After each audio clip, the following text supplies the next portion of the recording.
Hello, I'm Scott with Sean Photography, and sometimes the weather does not cooperate with us as photographers. On this day with the shoot with Jess, the wind was like just horrible. One side was stormy looking, the other side was bright sun and hardly any clouds. So what we're going to do is we're going to make this picture a little more nicer looking. Well, for me. Might not be for everybody's taste, but for my taste, I just don't like this muted flat sky in the background. Here was a shot from 2013.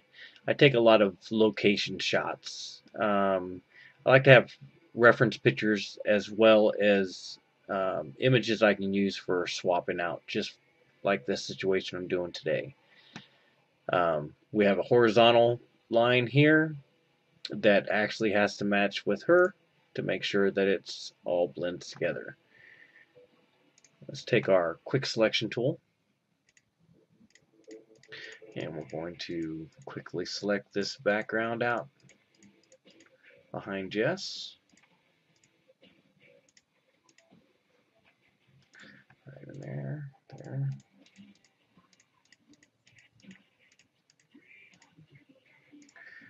Right in there.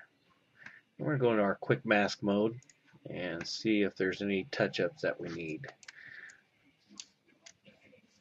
Let's go to my brush.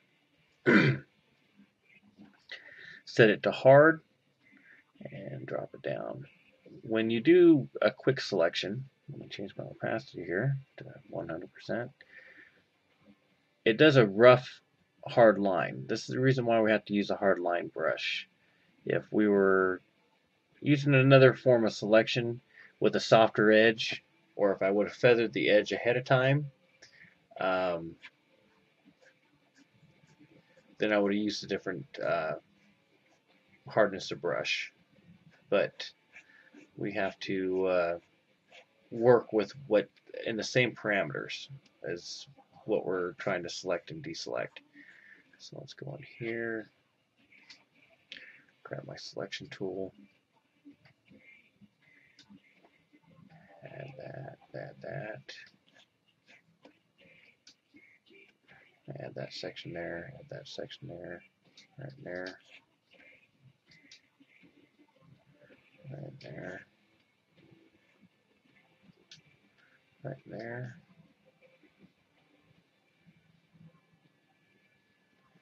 Okay, that looks pretty good. Control I. Let me go Control Shift I to invert my selection. All right, and let's add a mask to this. All right, as we can see, our black points don't match, and background needs to be a little bit more yellow. But for this demonstration, we're going to show you how to get the selection really pretty good. I'm going to come in here to this midpoint. I always check here. I'm going to smooth out my lines. I'm going to use my mouse scroll wheel. A lot easier for me. 1/6. Let's go about 5, and let's contract.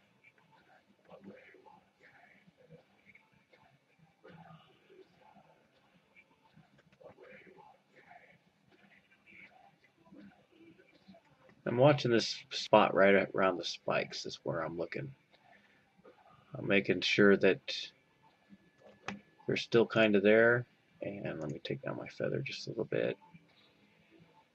So better refine my edge down to 1. That looks good there. So now let's go up and look by the face. For some reason, it always seems like there's like a drop shadow type of effect going on when I do selections. And I'm going to contract it just a little bit more, right about there. All right. Now this is a 2-part process. So we're going to come in here, and sometimes it's a 3-part process. Now refined edge around her body is really well. I'm going to go back in here to the refined edge again. I'm going to drop my brush down and bring in my, so right in here. And I'm going to select right around the eye, the eyelash. And see, that does a pretty good job there. We're going to hit OK. Because now we're going to go over to the hair section. I like doing hair in different pieces, because I think if you go too much with the refined edge, it doesn't seem to work as good. I mean, there's plugins out there that do this stuff for you. I just find the stuff in Photoshop works that's built into Photoshop works just as well as any of those plugins. Actually, I find it a little faster sometimes. So those are looking pretty good. Let's bring this down, come down here.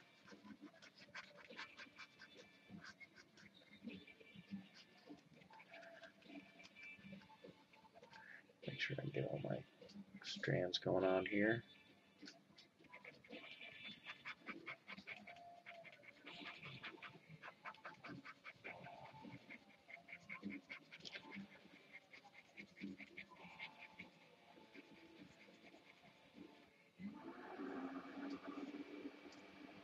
One thing I like about the pen tool,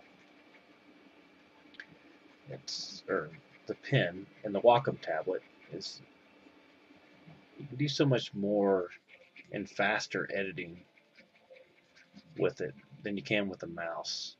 Certain things I like more, but then there's certain things I like the Wacom tablet for. And they do make a mouse for the Wacom, but I don't like it. Let's see about this spot right there. Kind of bring that back.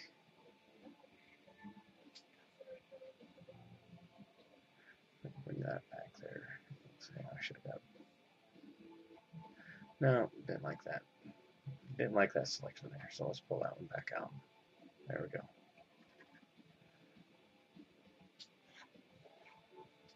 Let's go down here. We find this little spot down here.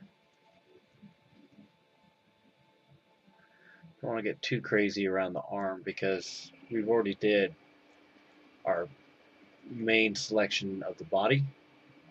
And if we go too crazy around the arm, the lines aren't going to match up. So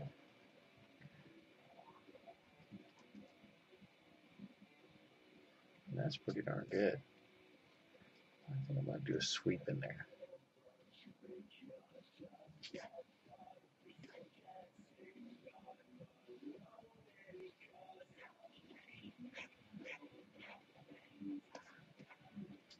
Yeah, that's pretty realistic to me.